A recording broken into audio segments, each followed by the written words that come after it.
When I look at my background, I always go back to what the American Academy of Pediatricians said, and that is that the family is the most important and enduring influence on a person's life.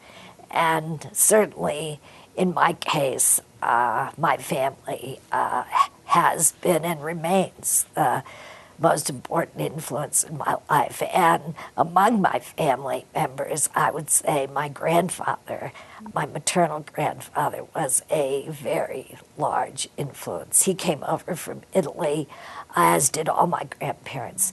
And he always said to me, "My girl, if you get an education in America, there isn't anything you can't do." I went to a Catholic girls' school for college and had a nun as my major professor of biology, and she was tough as nails and was a great role model. And what I learned from Sister Florence Marie, she was the first woman to ever be on the board of the Marine Biological Laboratories in Woods Hole. And she used to take me with her as her research assistant.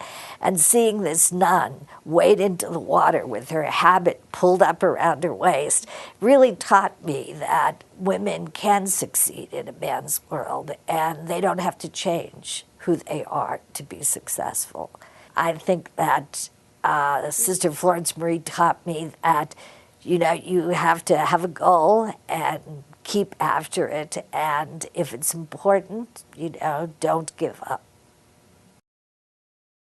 I grew up in a poor rural community in Pennsylvania, and my parents were both school teachers. And my mother's words to me always were, "Patty, don't forget the poor children." And then when I went to Penn, in those days, the hospital, the University of Pennsylvania, had two services, a ward service with big open wards with just one bed after another, where the uninsured and poor were, and then they had suites of rooms that had tea served on silver tea service at 4 o'clock for the wealthy patients. And I always gravitated to the patients that were on the ward service and always really enjoyed taking care of those patients because they were so grateful to have anyone care about them and have anyone want to help them.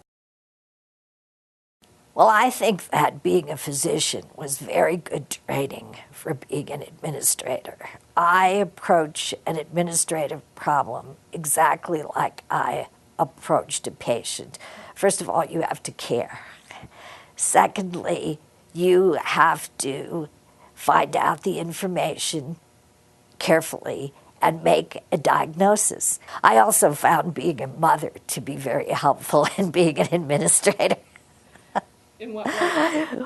Well, you do have sibling rivalry, and you do have to want what's best, and you do have to set limits. I think one of the reasons that Denver Health has been able to put together the components for success was the wisdom of the city mothers and fathers and the political will that this city has had for 150 years to do what's right. And that's actually rather unique as I've traveled around the country. We have pulled together in this city all the components of a public healthcare delivery system under one structure that's unified and coordinated. Right now, I'm really focused on how do we really take this model and replicate it in the country. What does Denver Health have to do to show the rest of the country that this is doable and that you can have access for everyone?